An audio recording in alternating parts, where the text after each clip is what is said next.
Assalamualaikum warahmatullahi wabarakatuh. Selamat pagi dan salam sejahtera bagi kita semua. Perkenalkan, kami dari kelompok 6 yang beranggotakan saya sendiri Dimas Mahfur dan teman saya Maria Susanti Dede. Di sini kami akan membahas epistemologi dan aksiologi pendidikan. Baik, sebelum itu saya memperkenalkan diri terlebih dahulu.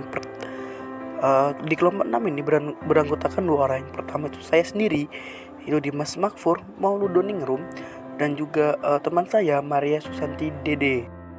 Baik, di sini saya akan menjelaskan epistemologi. Epistemologi itu dalam bahasa Yunani itu epistem, yang berarti pengetahuan, dan juga logos ya berarti ilmu. Jadi epistemologi itu merupakan cabang ilmu filsafat yang berkaitan dengan asal, sifat, karakter, serta jenis pengetahuan. Baik, menurut para ahli, yang pertama itu adalah Abdur Munir Mulkam, yaitu merupakan segala macam bentuk aktivitas dan pemikiran manusia yang selalu mempertanyakan dari mana asal muasal ilmu pengetahuan itu diperoleh. Yang kedua itu dari Ahmad Kari Subair, yaitu suatu ilmu yang secara khusus mempelajari dan mempersoalkan secara dalam mengenai apa itu pengetahuan dan dari mana pengetahuan itu diperoleh serta bagaimana cara memperolehnya. Baik, di sini saya akan menjelaskan tentang metode epistemologi. Metode ini yang merupakan suatu hal, merupakan akal dan juga rasio. Jadi oleh karena itu menjelaskan pokok pembahasan yang memerlukan akal. Jadi maksudnya itu seluruh Anda diminta secara rasional dan juga koridor ilmu Huxley dan juga Hunduri itu dua dimensi yang diantara lain itu menguraikan sumber kajian dan juga perubahan yang terjadi sepanjang sejarah. Adapun metode yang pertama itu induktif, yaitu merupakan suatu metode yang menyimpulkan pertanyaan tentang hasil observasi dalam suatu pernyataan yang lebih umum. Yang kedua adalah metode deduktif, itu merupakan metode yang menyimpulkan bahwa data yang diperoleh dikelola dengan lebih baik dalam suatu sistem pernyataan yang berurutan.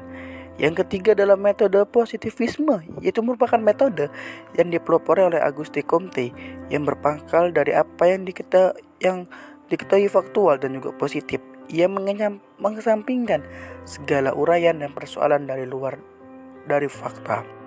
Yang keempat dalam metode kontemplatif, itu merupakan suatu pengetahuan yang didapatkan melewati intuisi yang diperoleh dengan cara berkontemplasi seperti yang dilakukan oleh Imam Al-Ghazali. Yang terakhir adalah metode dialektis, itu tahap logika yang mengajarkan kaidah-kaidah serta metode penuturan juga analisa sistematis dengan ide-ide untuk mencapai apa yang terkandung dalam pandangannya. Baik, selanjutnya itu objek dan tujuan epistemologi. Objek epistemologi ini menurut Jujun S. Surya Suamantri berupa segenap proses yang terlibat dalam usaha kita untuk memperoleh pengetahuan. Proses untuk memperoleh pengetahuan inilah yang menjadi sasaran teori pengetahuan dan sekaligus berfungsi mengantarkan tercapainya tujuan. Sebab sasaran itu merupakan suatu tahap perantara yang harus dilalui dalam mewujudkan tujuan. Yang kedua adalah pendapat dari Jacques Martin mengatakan tujuan epistemologi ini bukanlah hal yang utama untuk menjawab pertanyaan apakah saya dapat tahu, tetapi untuk menemukan syarat-syarat memungkinkan saya dapat tahu. Hal ini menunjukkan bahwa tujuan epistemologi ini bukan memperoleh pengetahuan, kendati pun keadaan ini bisa dihindari, akan tapi yang menjadi pusat perhatian dari tujuan epistemologi adalah hal lebih penting dari itu, yaitu ingin memiliki potensi untuk memperoleh pengetahuan itu sendiri. Baik, selanjutnya kita akan bahas tentang aliran epistemologi. Yang pertama itu adalah epistemologi idealis, yaitu merupakan peniscayaan kurikulum yang digunakan dalam pendidikan yang lebih terfokus pada isi secara objektif serta menyediakan beragam pengalaman belajar sebanyak-banyaknya pada subjek didik untuk mampu menggerakkan jiwa pada ragam realitas yang akan menjadi cara berpikir dan analisisnya terhadap keseluruhan realitas pengalaman. Yang kedua adalah epistemologi realisme, Itu merupakan epistemologi. Dalam realisme yang merupakan proses ilmiah yang ditunjukkan pada hal-hal yang beraneka ragam persoalan pendidikan, seperti mengenali realitas peserta didik, pendidik, dan isi pendidikan, strategi, dan juga segala sebagainya yang dapat digunakan oleh seseorang atau sekelompok orang sebagai dasar utama dalam menyelenggarakan kegiatan pendidikan. Realisme ini mengajarkan bahwa penanaman pengetahuan tertentu kepada anak yang sedang tumbuh dan berkembang merupakan tugas dan penting. Selanjutnya itu adalah epistemologi pragmatisme. Itu merupakan kaum pragmatis, yaitu tidaklah dikatakan pengetahuan jika tidak membawa pada perubahan bagi kehidupan manusia. Jadi nilai pengetahuan dilihat dari kadar instrumentasinya akan membawa pada akibat-akibat, baik yang setelah atau yang akan dihasilkan oleh ide pemikiran dalam dunia pengalaman nyata. Yang keempat adalah epistemologi eksistensialisme, yaitu epistemologi yang merupakan suatu eksistensi yang dipilih dalam kebebasan. Bereksistensi berarti bereksistensi dalam suatu perubahan yang harus dilakukan setiap orang bagi dirinya sendiri. Pilihan bukanlah soal konseptual, melainkan soal komitmen total seluruh pribadi individu. Berangkat dari kebebasan sebagai corak eksistensi, demikian yang tidak dapat menempatkan individu ke dalam realitas yang abstrak, tetapi individu dilihat dari suatu pribadi yang sungguh hadir dan konkret. Pengertian aksiologi. Aksiologi berasal dari kata Yunani yaitu aksion yang berarti nilai dan logos yang berarti teori, yang dimana teori tentang nilai.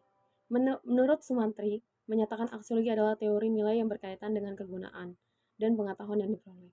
Menurut Kamus Bahasa Indonesia, aksiologi adalah kegunaan ilmu pengetahuan bagi kehidupan manusia, yaitu kajian tentang nilai-nilai khususnya etika.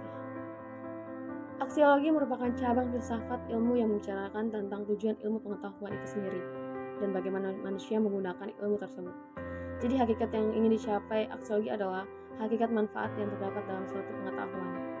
Objek kajian aksiologi adalah menyangkut masalah nilai kegunaan ilmu karena ilmu harus disesuaikan dengan nilai-nilai budaya dan moral sehingga nilai kegunaan ilmu itu dapat dirasakan oleh masyarakat.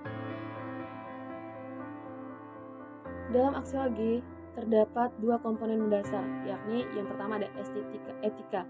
Istilah etika berasal dari bahasa Yunani yaitu ethos yang berarti adat, kebiasaan. Dalam istilah lain dinamakan moral yang berasal dari bahasa Latin yaitu mors. Kata jamak dari mos yang berarti adat kebiasaan. Etika adalah cabang filsafat aksiologi yang membahas masalah-masalah moral, perilaku, norma, dan adat istiadat yang berlaku pada komunitas tertentu. Yang kedua ada estetika. Estetika merupakan bidang studi manusia yang mempersoalkan tentang nilai keindahan. Keindahan mengandung arti bahwa di dalam diri segala sesuatu terdapat unsur-unsur yang tertata secara tertib dan harmonis dalam suatu hubungan yang utuh menyeluruh. Maksudnya adalah suatu objek yang indah bukan semata-mata bersifat selaras serta berpola baik, melainkan harus juga mempunyai kepribadian. Aksiologi menurut filsafat dunia. Yang pertama ada menurut idealisme. Aliran filsafat idealisme merupakan suatu aliran filsafat yang menggabungkan jiwa. Pertemuan antara jiwa dan cinta melahirkan suatu angan-angan, yaitu dunia idea. Pokok pemikiran idealisme ialah yang pertama adalah meyakini adanya Tuhan sebagai ide tertinggi dari kejadian alam semesta ini. Yang kedua ada dunia adalah suatu totalitas, suatu kesatuan yang logis dan bersifat spiritual. Yang ketiga ada kenyataan sejati ialah bersifat spiritual. Yang keempat adalah idealisme berpendapat bahwa manusia menganggap roh atau sukma lebih berharga dan lebih tinggi daripada materi bagi kehidupan manusia. Yang kelima adalah idealisme menganggap bahwa pengetahuan adalah sesuatu yang muncul dan terlahir dari kejadian di dalam jiwa manusia. Lalu yang keenam ada menurut idealisme. Tujuan pendidikan untuk menciptakan manusia yang berkepribadian mulia dan memiliki taraf kehidupan rohani yang lebih tinggi dan ideal, serta memiliki rasa tanggung jawab kepada masyarakat. Lalu menurut realisme, idealisme adalah filsafat barat yang berpengaruh pada akhir abad ke-19 dengan memasuki abad ke-20. Realisme muncul khususnya di Inggris dan Amerika Utara. Real berarti yang aktual atau yang ada. Kata tersebut menunjukkan kepada benda benda atau kejadian-kejadian yang sungguh-sungguh. Artinya yang bukan sekadar khayalan atau apa yang ada di dalam pikiran. Real menunjukkan apa yang ada. Realita adalah keadaan atau sifat benda yang real atau yang ada, yakni bertentangan dengan yang tampak. Dalam arti umum, realisme berarti kepatuhan kepada fakta, kepada apa yang terjadi, jadi bukan kepada yang diharapkan atau yang diinginkan. Akan tetapi, dalam filsafat, kata realisme dipakai dalam arti yang lebih teknis. Dalam arti filsafat yang sempit, realisme berarti anggapan bahwa objek indera kita adalah real. Benda-benda ada adanya. Itu terlepas dari kenyataan bahwa benda itu kita ketahui atau kita persepsikan atau ada hubungannya dengan pikiran kita. Bagi kelompok realis, alam itu dan satu-satunya hal yang dapat kita lakukan adalah menjalin hubungan yang baik dengannya. Selanjutnya menurut pragmatisme. Istilah pragmatisme berasal dari kata Yunani yaitu pragma yang artinya perbuatan atau tindakan. Isme di sini sama artinya dengan isme-isme yang lainnya, yaitu aliran atau ajaran atau paham.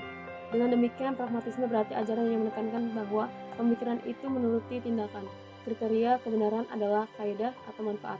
Suatu teori atau hipotesis dianggap oleh pragmatisme benar apabila membawa suatu hasil. Selanjutnya ada menurut eksistensialisme.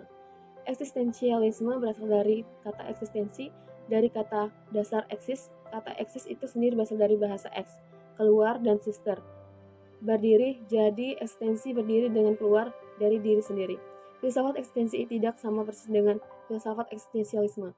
Filsafat eksistensialisme lebih sulit ketimbang eksistensi. Dalam filsafat dibedakan antara esensi dan eksistensi. Esensi membuat benda, tumbuhan, binatang, dan manusia. Oleh esensi, sosok dari segala yang ada mendapatkan bentuknya. Oleh esensi, kursi menjadi kursi, pohon mangga menjadi pohon mangga, harimau menjadi harimau, manusia menjadi manusia. Namun dengan esensi saja, segala yang ada belum tentu berada. Kita dapat membayangkan kursi, pohon mangga, harimau, atau manusia, namun belum pasti apakah semua itu sungguh ada, sungguh tampil, sungguh hadir. Mungkin itu saja yang dapat kami sampaikan. Kurang dan lebihnya kami mohon, kami undur diri. Terima kasih.